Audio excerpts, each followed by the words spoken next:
nueva serie de mensajes que hemos titulado Enfrentando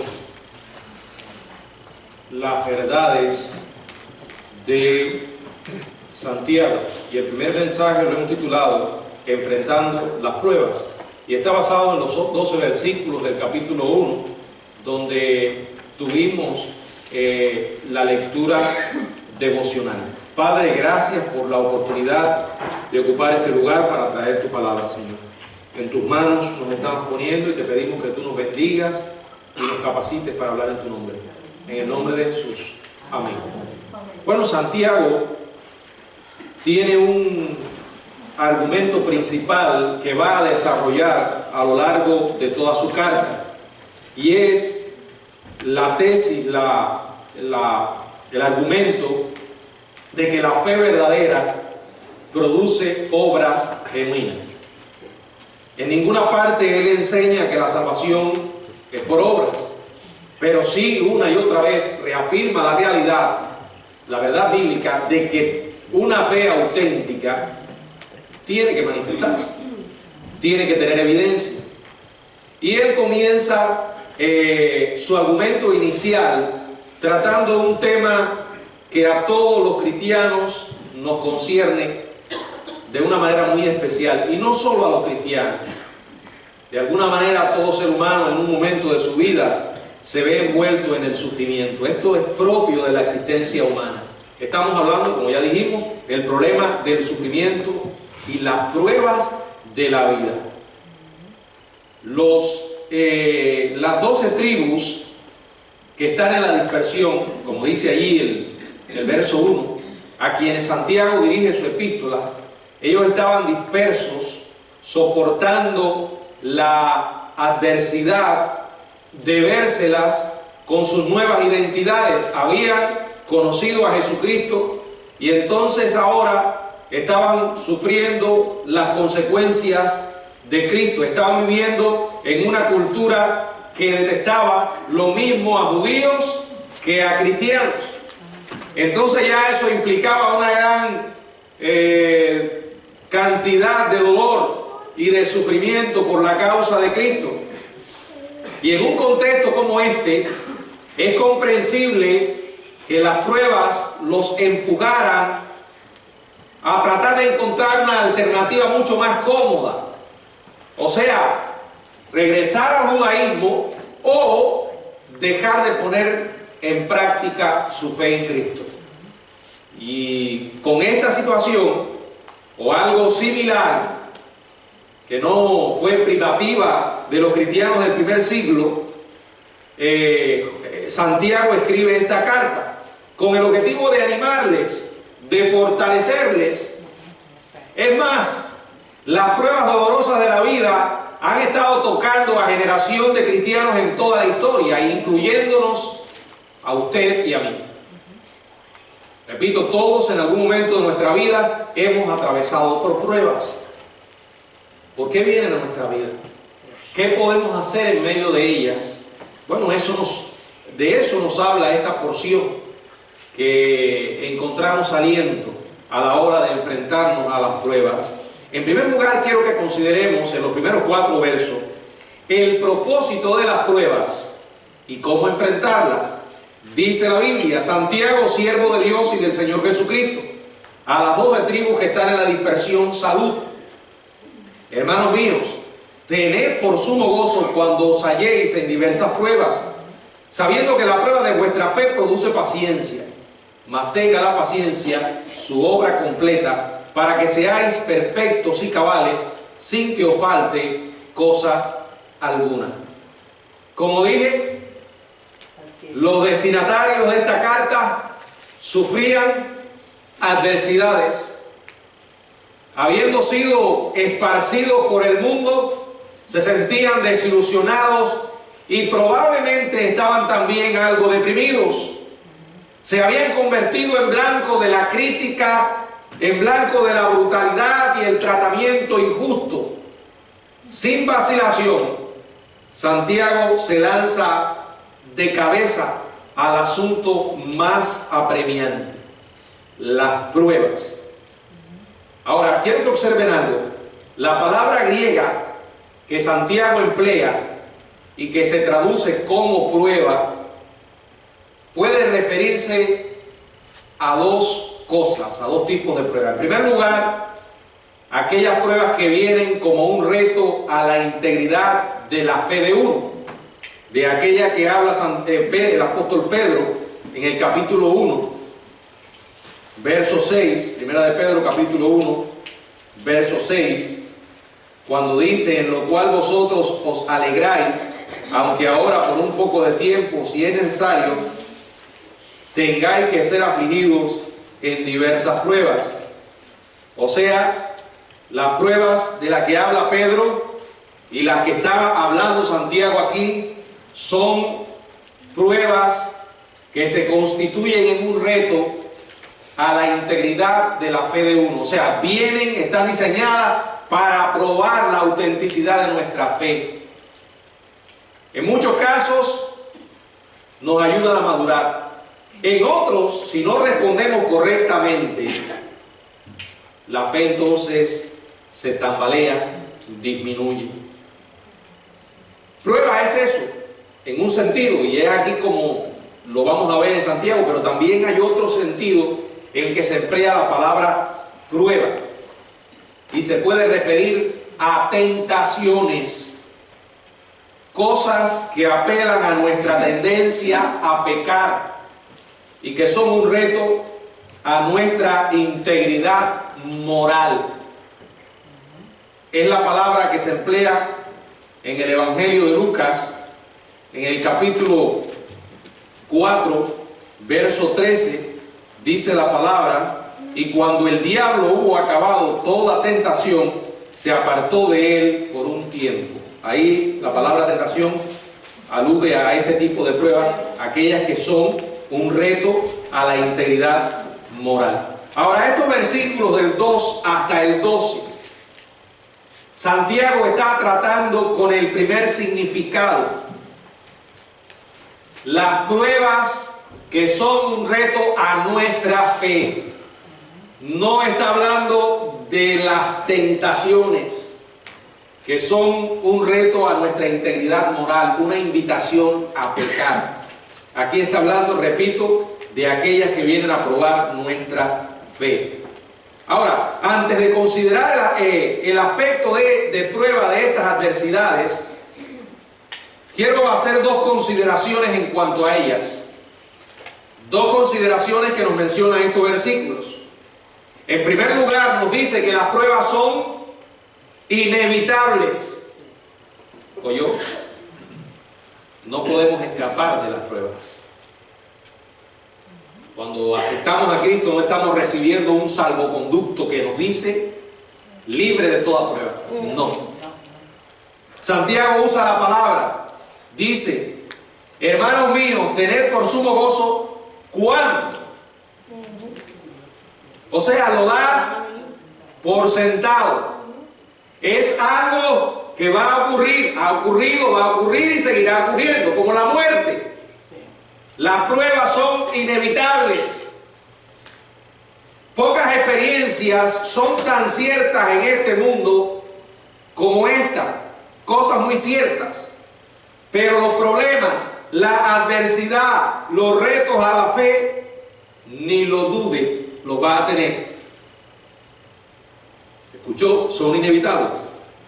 En segundo lugar, dice además que son diversas. ¿Sabe lo que quiere decir? Variadas.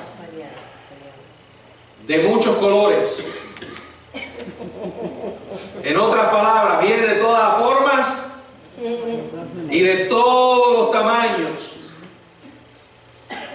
Muchas veces son frecuentes y molestas y pueden ser tan colosales que cambian la vida para siempre.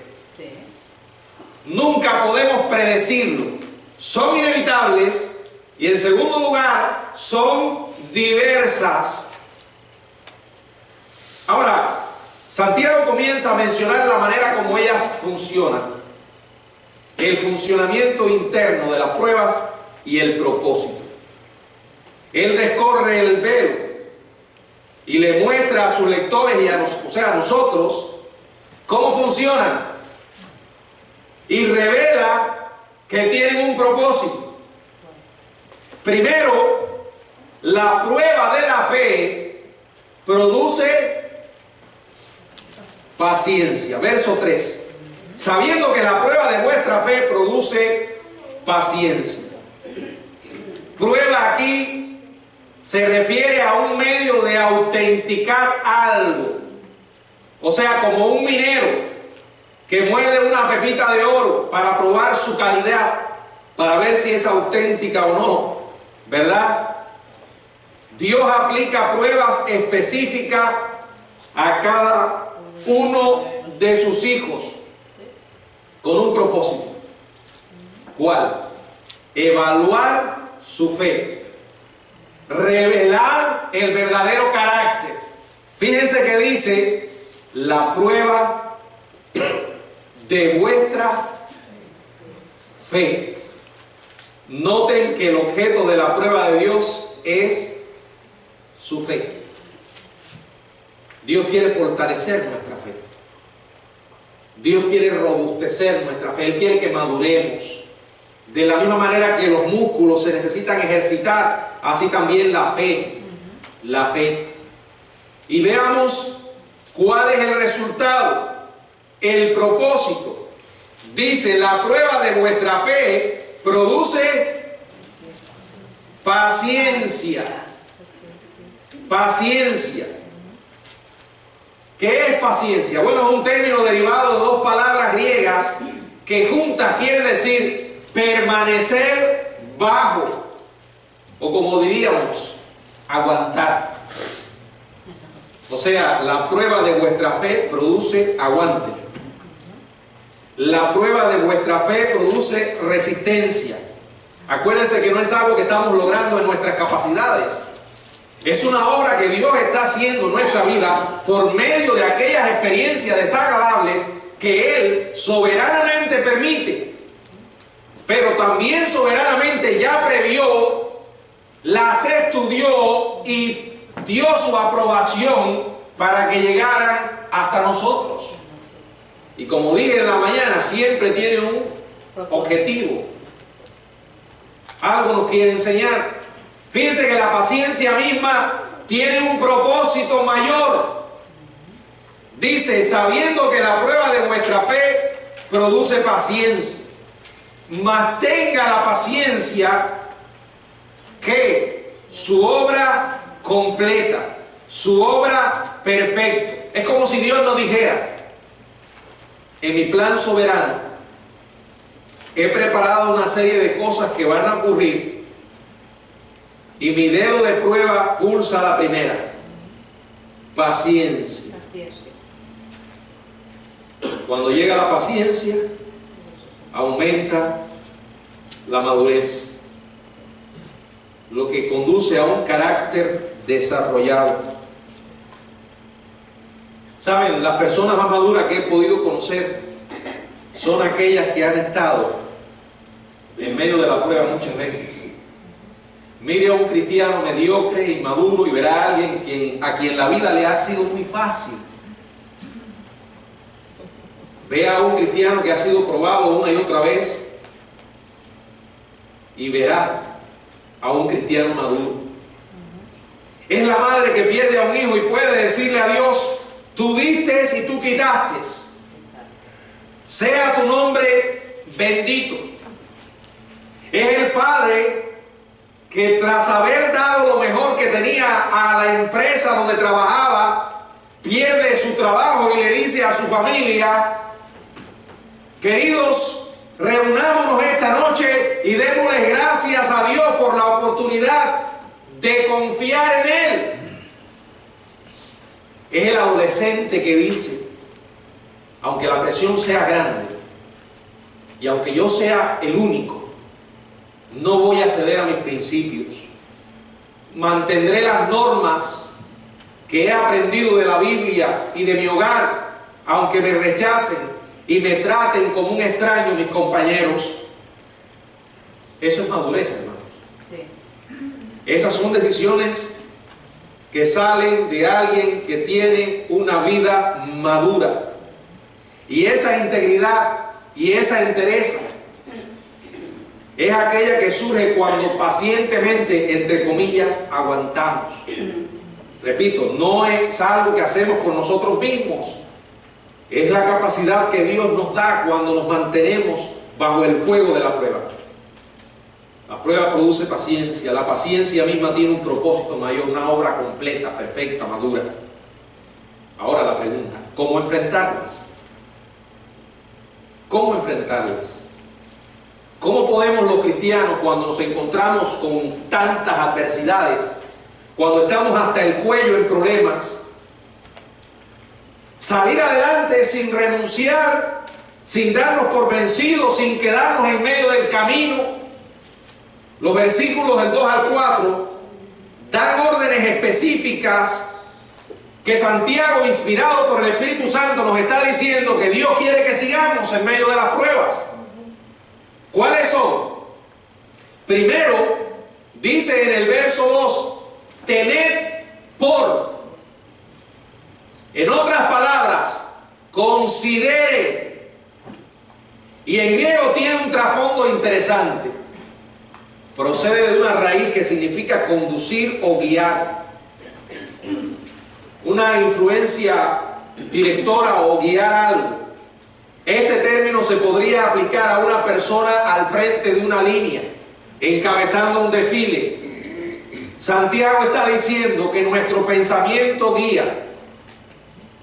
Debemos tener un pensamiento guía. En este caso, dice, sumo gozo. Tengan, o sea, consideren. Específicamente, como dijimos, que el pensamiento principal de ustedes sea, consideren por sumo gozo. No un gozo cualquiera, un gozo inmenso. Sumo gozo. Bueno, esto parece paradójico y como un poco contradictorio. Pero ¿cómo puede haber gozo en medio de la adversidad? Bueno, desde el punto de vista humano es imposible. Déjenme decirle, la Biblia está llena de paradojas, pero no significa que sean contradicciones. Nuestra mente humana no puede concebirlas o entenderlas, pero están ahí. Y esta es una de ellas. ¿Cómo puede haber gozo en medio de la adversidad? Se supone que cuando hay adversidad, lo menos que hay es gozo, es alegría. Pero cuando usted y yo conocemos lo que es gozo, que viene como resultado de una experiencia con Jesucristo, que no depende de las circunstancias, que no importa cuán adverso nos esté marchando todo, viene como resultado de una relación con Dios. Y eso no nos lo puede robar nadie. Dice la palabra, consideren como sumo gozo. O sea, está diciendo, el pensamiento que debe guiar tu vida debe ser el gozo. Y de ahí todas nuestras actitudes y acciones caen en línea. Segundo, Santiago usa el gerundio en presente al decir sabiendo. Verso 3 dice sabiendo. Es su manera de decirle a los lectores cómo pueden mantenerse gozosos, positivos e incluso tranquilos en medio de las adversidades. Hace un llamado primero, tener por sumo gozo. Consideren tener sumo gozo. Segundo, en el verso 3, sabiendo. ¿Sabiendo qué? Dice, sabiendo que la prueba de vuestra fe produce paciencia. En otras palabras, sabiendo que Dios tiene un propósito con las pruebas. Entonces, cuando te pones a considerar que no eres una víctima, que no eres un muñeco con el que el destino está jugando y que todo es cuestión de mala suerte, no. Para los cristianos siempre hay un propósito en todo. ¿Se acuerdan de José? En la mañana estábamos estudiando eso. Y yo les mencionaba lo que se llama, o lo que yo he llamado, Visión 2020. ¿verdad? Cuando usted tiene una visión 2020, que usted lo ve todo de manera casi que perfecta. Sin embargo, muchas veces en medio de las adversidades nos parece que Dios no está actuando, que está ausente. Y el hecho que nos parezca que Dios no está actuando no significa que Dios no esté realmente actuando. Él siempre está activo. Y esa visión 2020 se puede traducir en Génesis 50:20. ¿Se acuerdan lo que dijo José al final de la historia, después que pasó todo lo que pasó? Un hombre que tenía todas las razones para vivir amargado, resentido, odiar a sus hermanos, renegar de Dios. Sin embargo, fue un ejemplo de excelencia en cuanto a una relación íntima con Dios. Y entonces la Biblia dice en Génesis 50:20: vosotros pensasteis mal contra mí, mas Dios lo encaminó a bien para hacer lo que vemos hoy, para mantener en vida a muchos pueblos. En otras palabras, esto fue lo que dijo Pablo en Romanos 8:28. Y sabemos que a los que aman a Dios, todas las cosas le ayudan bien. O sea, Santiago dice: tengan sumo gozo. Pero el gozo se tiene cuando usted sabe, dice aquí que la paciencia, la prueba produce paciencia. O sea, en otras palabras, usted sabe que hay un propósito de parte de Dios en lo que usted está viviendo. Finalmente, Santiago anima a sus lectores, dice: mas tenga la paciencia su obra completa. Está allí en el verso 4. Esta expresión comunica la idea de que haya cooperación en la obra de Dios. Así como el alfarero usa los dedos para moldear una obra de arte, los dedos de Dios obran mediante varias circunstancias para producir un resultado perfecto de madurez en la vida de lo suyo. Dice: mas tenga la paciencia su obra completa, para que seáis perfectos y cabales, sin que os falte cosa alguna. O sea, Dios nos está entrenando y es nuestra responsabilidad someternos a su entrenamiento para que Dios pueda hacer una obra perfecta. Pero no termina aquí el tema, solo estamos en el comienzo. Y ahora surge la segunda pregunta: ¿por qué a veces nos abruman las pruebas? Bueno, en los versículos del 5 hasta el 12 está la respuesta. Dice: y si alguno de vosotros tiene falta de sabiduría, pídala a Dios, el cual da a todos abundantemente y sin reproche, y le será dada. Pero pida con fe, no dudando nada, porque el que duda es semejante a la onda del mar, que es arrastrada por el viento de un lugar a otro. O sea, que es arrastrada por el viento y echada de una parte a otra. No piense pues quien tal haga que recibirá cosa alguna del Señor. El hombre de doble ánimo es inconstante en todos sus caminos. El hermano que es de humilde condición, gloríese en su exaltación, pero el que es rico en su humillación, porque él pasará como la flor de la hierba. Porque cuando sale el sol con calor abrasador, la hierba se seca y su flor se cae, y perece su hermosa apariencia. Así también se marchitará el rico en todas sus empresas. Bienaventurado el varón que soporta la tentación, porque cuando haya resistido la prueba, recibirá la corona de vida que Dios ha prometido a los que le aman. Quiero llamar la atención de ustedes sobre algo. Aunque muchas veces nosotros hemos usado algunos de estos versos y lo hemos aplicado en nuestra vida, en diferentes experiencias, para hablar del tema de la oración, de las tentaciones, realmente no está mal que nosotros hagamos esas aplicaciones, aunque siempre debemos recordar que son aplicaciones secundarias. Porque para una correcta interpretación de la Biblia, usted tiene que analizar, a no ser que estemos tratando como un libro como Proverbios, por ejemplo, que no seguía una secuencia, sino que un tema cambiaba una y otra vez. Fuera de eso, tenemos que mantener el análisis de las verdades bíblicas a la luz de su contexto. ¿Saben lo que significa esto? Los versículos que lo anteceden y los que vienen después. Y preguntarnos una y otra vez de qué está hablando aquí. ¿Con qué se relaciona esto? Ahora, después de dar un vistazo detrás de bastidores al propósito final de las pruebas y brindar consejos sobre cómo aguantarlas, viene la pregunta o la respuesta a la pregunta: ¿por qué las pruebas nos abruman? ¿Por qué a veces cedemos? ¿Qué impide el gozo de aguantar la vida en el crisol? ¿Saben cuál es la respuesta? La respuesta es nuestra falta de sabiduría. Falta de sabiduría. Fíjense el contexto como él comienza a hablar de la sabiduría. Por eso siempre que sintamos que estamos mal equipados para enfrentar una prueba, tenemos una opción que él nos da, y es pedirle a Dios sabiduría. Ahora, entiendan lo que significa sabiduría. Preste atención. En el contexto que se está empleando aquí, la palabra sabiduría significa la capacidad de ver la vida desde la perspectiva de Dios. No sé si me entienden. Se lo voy a decir más simple.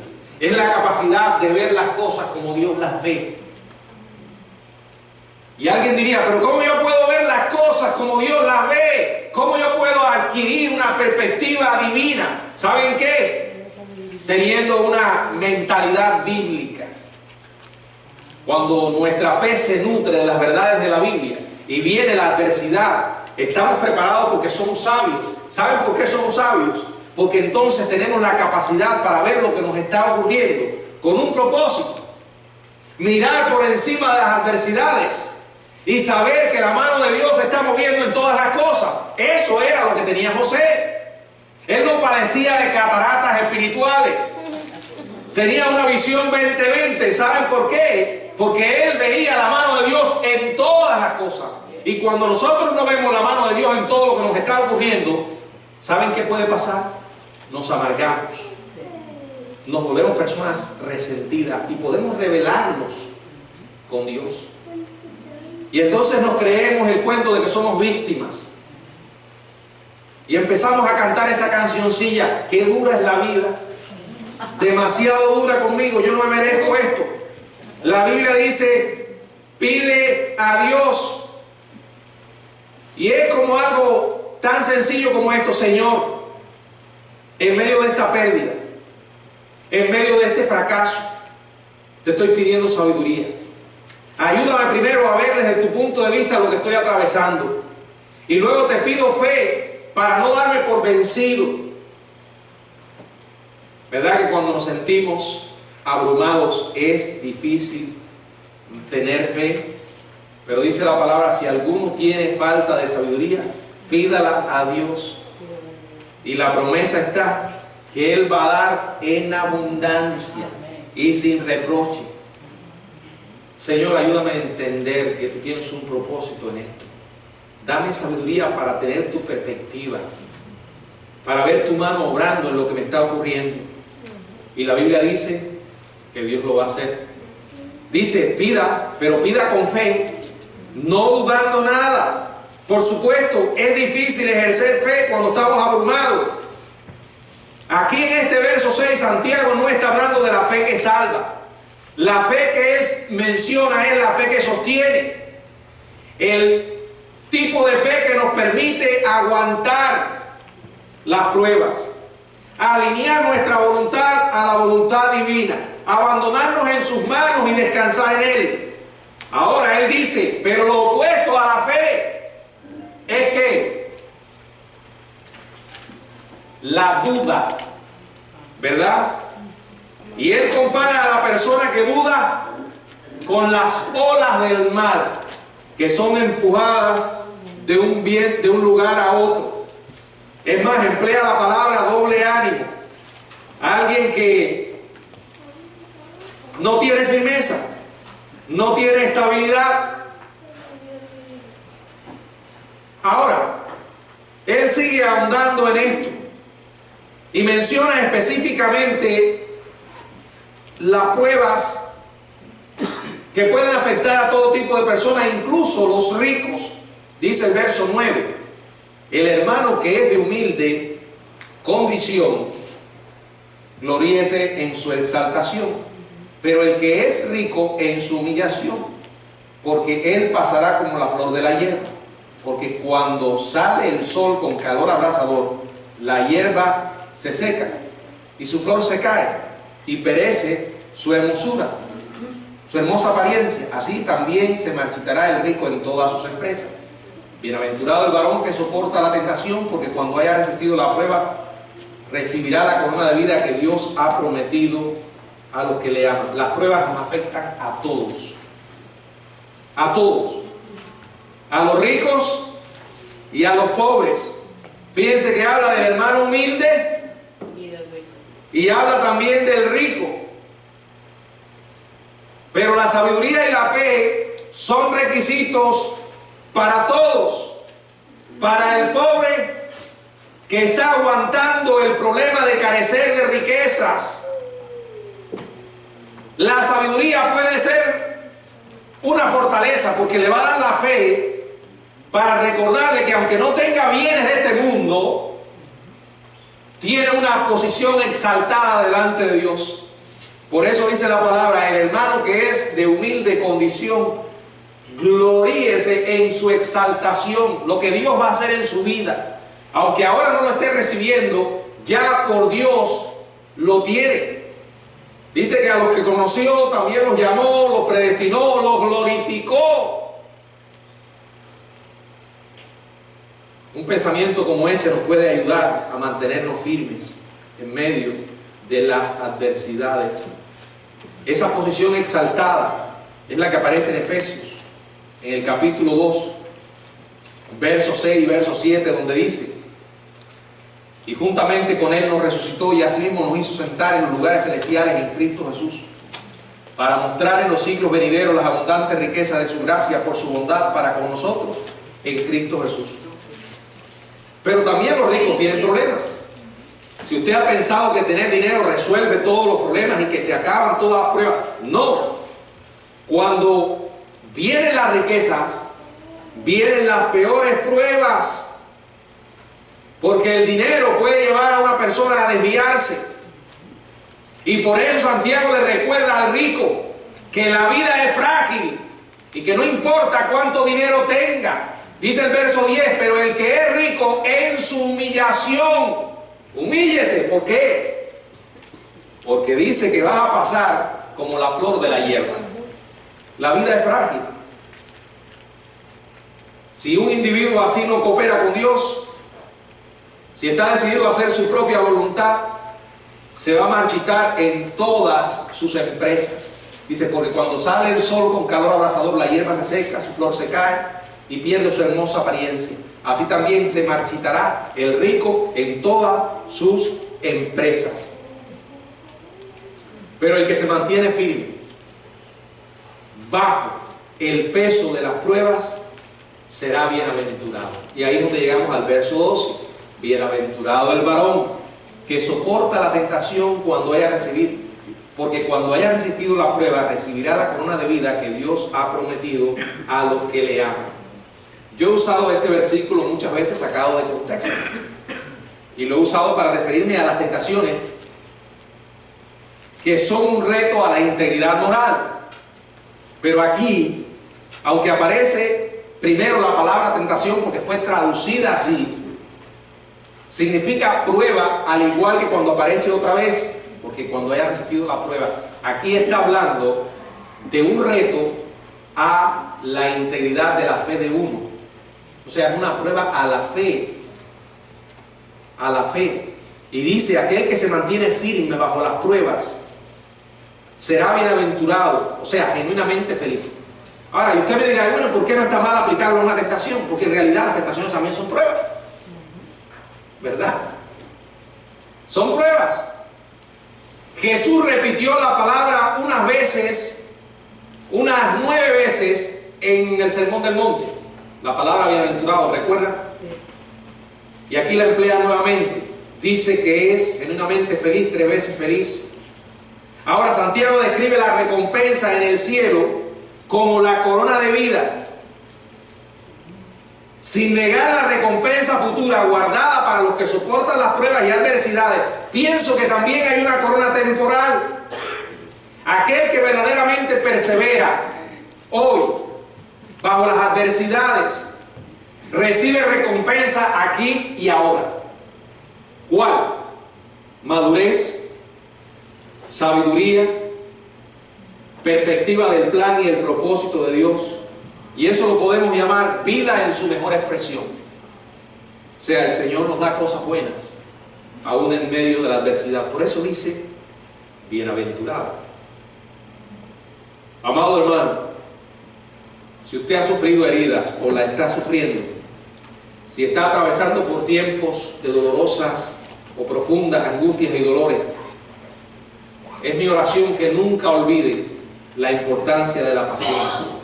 Acuérdese que paciencia es permanecer bajo, no rendirse. Que Dios le conceda por su Espíritu mediante su palabra tanto sabiduría como fe para cosechar las bendiciones de madurez que Dios está obrando en usted. Hay grandes cosas que Dios derrama sobre nuestras vidas en medio de los malos momentos. Pídale a Dios que le dé fe y sabiduría para poder ver su mano en medio de todo lo que está ocurriendo.